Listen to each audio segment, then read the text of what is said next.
പാവിത്രത്തിൻ്റെ ഒരു അപ്കമിങ് എപ്പിസോഡിലേക്ക് എല്ലാവർക്കും സ്വാഗതം. അങ്ങനെ വിക്രമിൻ്റെ മനസ്സിൽ സുഡ തൻ്റെ മകളാണോ എന്നുള്ളൊരു സംശയം കുടുങ്ങിയിരിക്കുകയാണ്. അത് ക്ലിയർ ചെയ്യാൻ വേണ്ടി തന്നെ വിക്രം തീരുമാനിക്കുന്നു. അതിൻ്റെ ഭാഗമായി വിക്രം വിജയമ്മയോടും വേദിയോടും മോളോടും എല്ലാം ഇക്കാര്യം ചോദിക്കുന്നുണ്ട്. പക്ഷേ ആരും വ്യക്തമായൊരു മറുപടിയും കൊടുക്കുന്നില്ല. അതുകൊണ്ട് തന്നെ വിക്രം രാജേട്ടനോട് പറയുന്നുണ്ട്, രാജേട്ട, എന്തായാലും സുഡർ എൻ്റെ മോളാണോ എന്നറിയാൻ ഒരു വഴിയും കാണുന്നില്ല.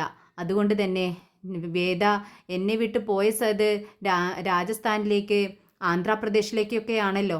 ഞാൻ അങ്ങോട്ട് പോകാൻ തീരുമാനിച്ചു. ഇത് കേട്ടതും രാജേട്ടൻ ഞെട്ടുന്നുണ്ട്. എന്താ വിക്രം നീ പറയുന്നത്? നീ തനിച്ച് അങ്ങോട്ടേക്കൊക്കെ പോവാനോ? അതിൻ്റെ ആവശ്യം എന്താ? അവിടെ ചെന്നാൽ ഇതറിയുമെന്ന് നിനക്കെന്താ ഉറപ്പെന്ന് ചോദിക്കുന്നു. ഇതറിഞ്ഞതും വിക്രം പറയുന്നുണ്ട്, അല്ല, വേദ പോയി അവിടെ പഠിച്ചാണല്ലോ കളക്ടറായത്. അപ്പോൾ എൻ്റെ മോൾ അവളുടെ വയറ്റിലുണ്ടായിരുന്നു. അതുകൊണ്ട് തന്നെ പ്രസവം അവിടെ എവിടെയെങ്കിലും വെച്ചായിരിക്കും നടന്നിട്ടുണ്ടാവുക.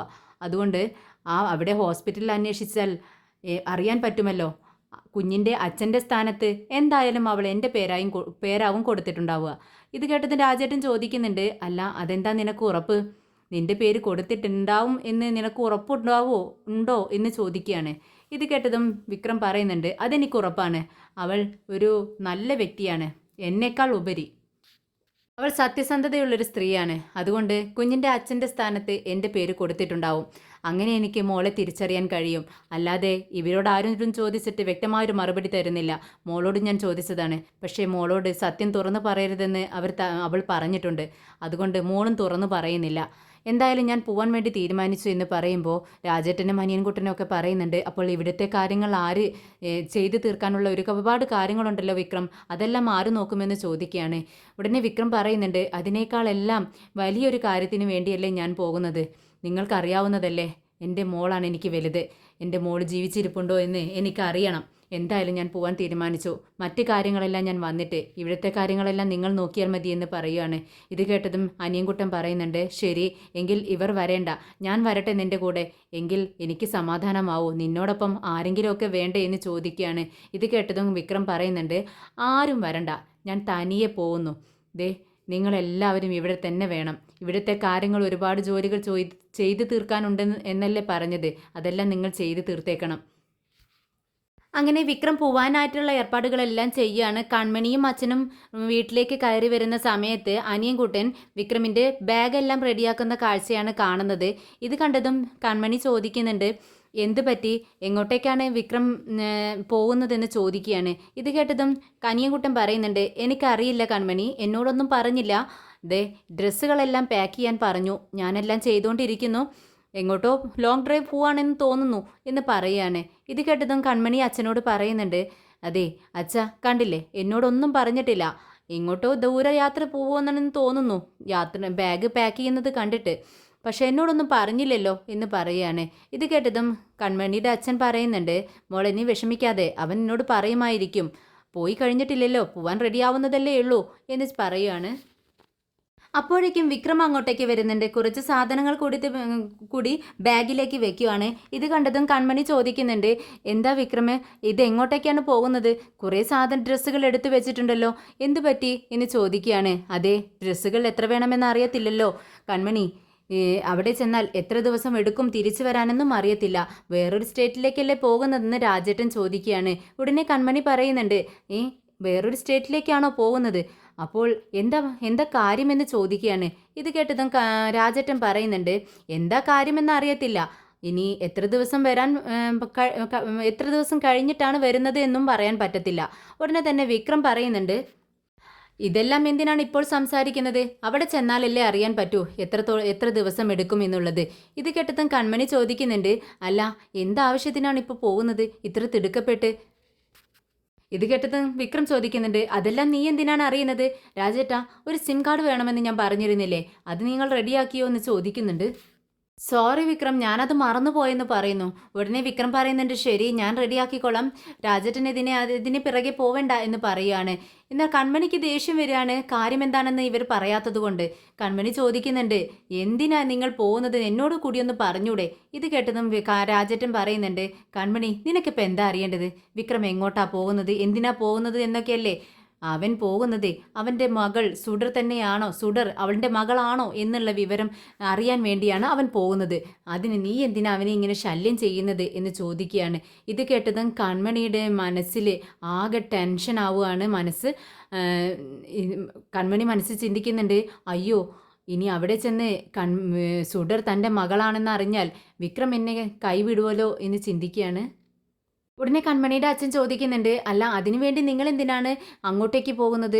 ഉടനെ രാജേട്ടൻ ചോദിക്കുന്നുണ്ട്, ഹേയ് അച്ഛാ, നിങ്ങൾക്കൊന്നും മനസ്സിലാവുന്നില്ലേ? ദേ സുഡർമോൾ ഇവിടെയല്ലല്ലോ ജനിച്ചത്, വേറെ നാട്ടിലല്ലേ ജനിച്ചത്. അപ്പോൾ പിന്നെ അവിടെ ചെന്ന് അന്വേഷിച്ചാലല്ലേ അറിയാൻ പറ്റത്തുള്ളൂ. ഇത് കേട്ടതും കൺമണി വിക്രമിനോട് ചോദിക്കുന്നുണ്ട്, എന്തിനാ നിങ്ങളിപ്പോൾ ഈ കാര്യം അറിയാൻ വേണ്ടി അങ്ങോട്ടേക്ക് പോകുന്നത്? ദേ നിങ്ങൾ ഇപ്പോഴും സുഡർ നിങ്ങളുടെ മകളാണെന്നും പറഞ്ഞുകൊണ്ട് നടക്കുവാണോ? ഇത്രയും ദിവസമായിട്ടും ഇത് വിട്ടില്ലേ? ദേ വേദയ്ക്ക് നിങ്ങളോടുള്ള ദേഷ്യത്തെക്കുറിച്ച് അറിയാമല്ലോ.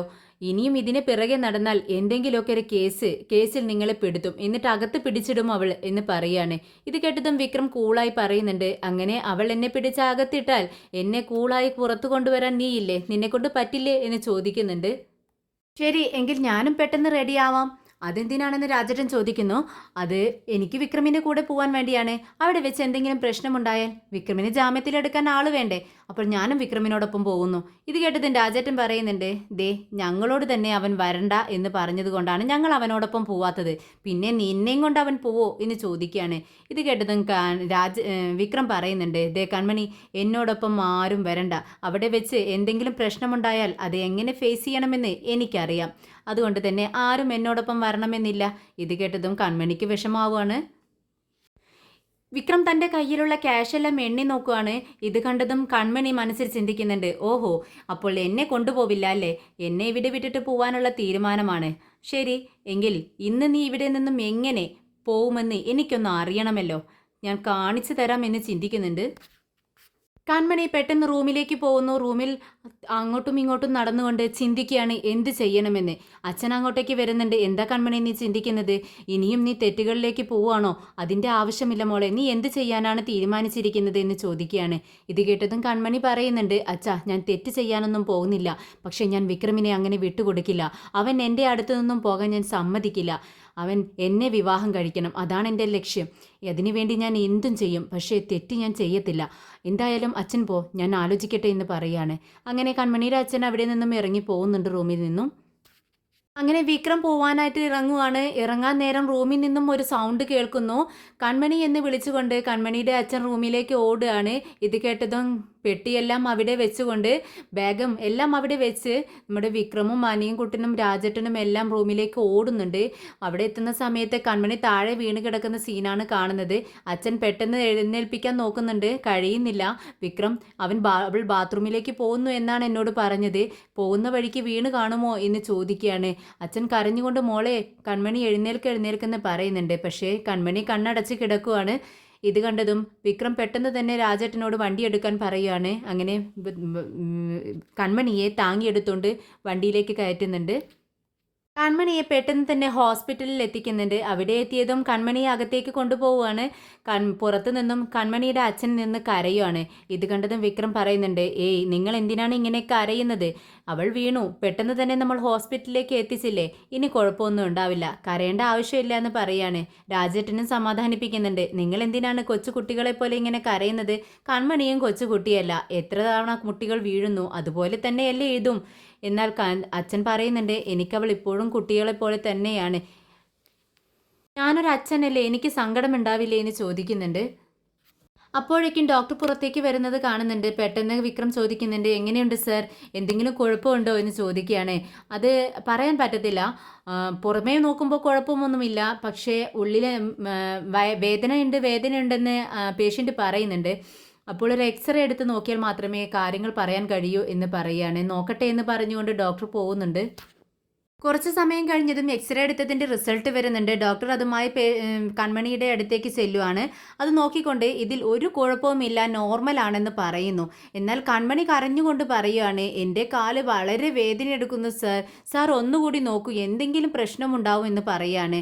ഇത് കേട്ടതും ഡോക്ടർ പറയുന്നുണ്ട്, ഞാൻ ഇതിൻ്റെ സ്പെഷ്യലിസ്റ്റാണ്, നിങ്ങൾ എന്തിനാ എന്നെ പഠിപ്പിക്കുകയാണോ? ഒരു കുഴപ്പമില്ല നിങ്ങൾക്ക്, എന്ന് പറയുമ്പോൾ എൻ്റെ കാല് വേദന എടുക്കുന്നു എന്ന് പറയുന്നു. 2 ദിവസത്തേക്ക് മെഡിസിൻ എഴുതി തരാം, അത് കഴിച്ചാൽ മതി, ഒരു ബാൻഡേജ് കൂടി ചുറ്റിത്തരാം, വേറെ കുഴപ്പമൊന്നുമില്ല, നിങ്ങൾ ധൈര്യമായിട്ട് ഇരിക്കൂ, ഇന്ന് തന്നെ പോവാമെന്ന് പറയുമ്പോൾ കൺമണി പറയുന്നുണ്ട് ഇന്ന് തന്നെ പോണോ എന്ന് ചോദിക്കുകയാണ്. ഇത് കേട്ടതും ഡോക്ടർ പറയുന്നുണ്ട് എന്താ നിങ്ങൾക്കിവിടെ അഡ്മിഷൻ വേണോ, എങ്കിൽ 2 ദിവസം കിടന്നിട്ട് പോകാമെന്ന് പറയുമ്പോൾ അല്ല എൻ്റെ കാല് വേദന അത്രത്തോളമുണ്ട് അതുകൊണ്ട് ചോദിച്ചതാ സാറേ എന്ന് പറയുകയാണ് കൺമണി. അങ്ങനെ ഡോക്ടർ ശരി എന്ന് പറഞ്ഞ് പുറത്തേക്ക് ഇറങ്ങുന്ന സമയത്ത് കൺമണിയുടെ അച്ഛൻ കരയുവാണ്. ഇത് കണ്ടതും വിക്രം രാജേട്ടനോട് പറയുന്നുണ്ട് ഇദ്ദേഹം എന്തിനാണ് ഇങ്ങനെ കരയുന്നത്, കൺമണിക്ക് കുഴപ്പമൊന്നും ഇല്ല എന്ന് പറഞ്ഞില്ലേ എന്ന് ചോദിക്കുകയാണ്. ഉടനെ കൺമണിയുടെ അച്ഛൻ പറയുന്നുണ്ട് അല്ല എൻ്റെ മോളുടെ കാര്യം ആലോചിച്ചിട്ട് ഞാൻ കരയുമായിരുന്നു, വിക്രം എത്ര പാവമാണ്, അവൾ വീണു എന്ന് പറഞ്ഞതും പോവാൻ നിന്ന നീ പോക്ക് ക്യാൻസൽ ചെയ്ത് ഇവിടെ നിന്നില്ലേ, ഞാൻ അതൊക്കെ ചിന്തിക്കുകയായിരുന്നു.